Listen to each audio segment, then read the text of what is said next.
विषय मी या ठिकाणी मंजुरीस टाकतोय. सर्वांमध्ये मंजूर झाला असं मी या ठिकाणी जाहीर करतो. विषय क्रमांक 3, नेरूळ सेक्टर 18A येथील श्री गणेश तलावाच्या कुंपण भिंतीची सुधारणा करण्याबाबत हा विषय 3 नंबर मंजुरीस आलेला आहे. कुणाला बोलायचं नसेल तर मी हा विषय या ठिकाणी मंजुरीस टाकत आहे. सर्वांमध्ये मंजूर झाला असं मी या ठिकाणी जाहीर करतो.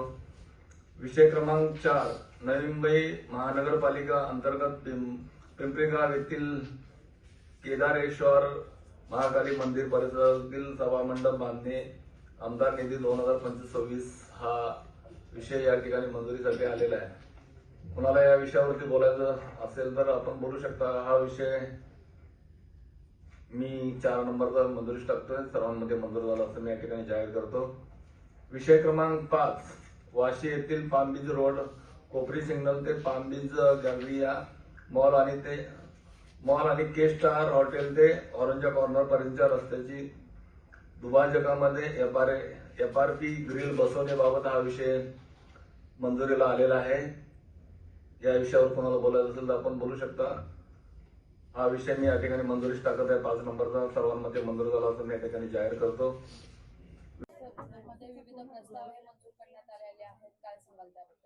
आज स्थायी समितीची बैठक पार पडली. यामध्ये काही नवी मुंबईतले एक ठराविक विषय होते. बेलापूर असेल, वाशी, नेरूळ, ऐरोली. काही शाळांमध्ये विद्युत कामं होती, काही रस्त्याची कामं आहेत, काही गार्डनमधली कामं आहेत.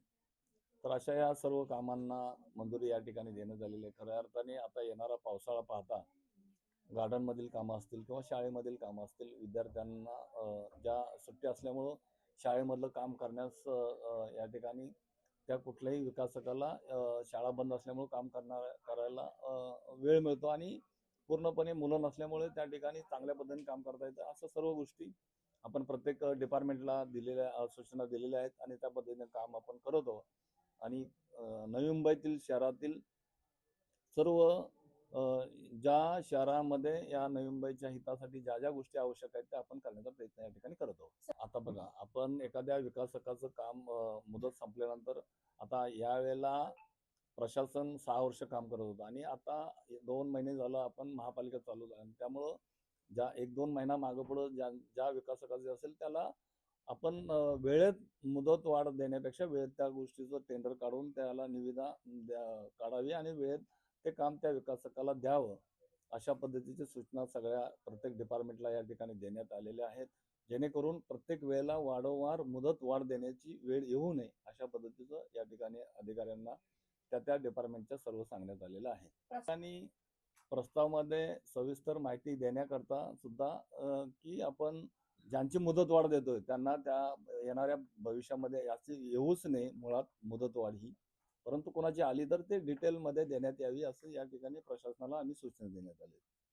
धन्यवाद. या ठिकाणी आपल्या सगळ्यांना सांगू इच्छितो की ठोक मानधनावरती काम करणाऱ्या सर्व मे महिन्यामध्ये सर्व शिक्षकांना या ठिकाणी आपण मानधन देत नसतो, परंतु शासनाचं यावेळेला धोरण आहे वर्षभरामध्ये जनगणना चालणार आहे.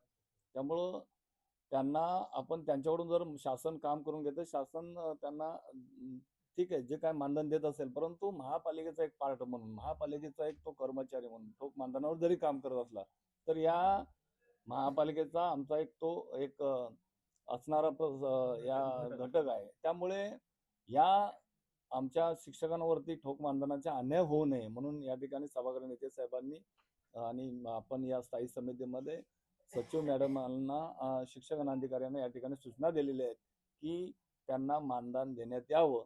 जे काही त्यांचं मानधन असेल ते मानधन त्यांना द्यावं, त्यांच्यावर अन्याय करू नये अशी सूचना त्या ठिकाणी दिलेली आहे. त्यामुळं शिक्षकांना या ठिकाणी मानधनापासून वंचित राहू नये म्हणून आम्ही या ठिकाणी निर्णय घेतलेला. कुठेही होणार नाही आणि कोणावर अन्याय होऊन देणार नाही. प्रत्येक शिक्षकाला त्या ठिकाणी त्यांचा कामाचा मोबदला हा मिळालाच पाहिजे या बाबतीमध्ये आमचं सर्वांचं धोरण आहे.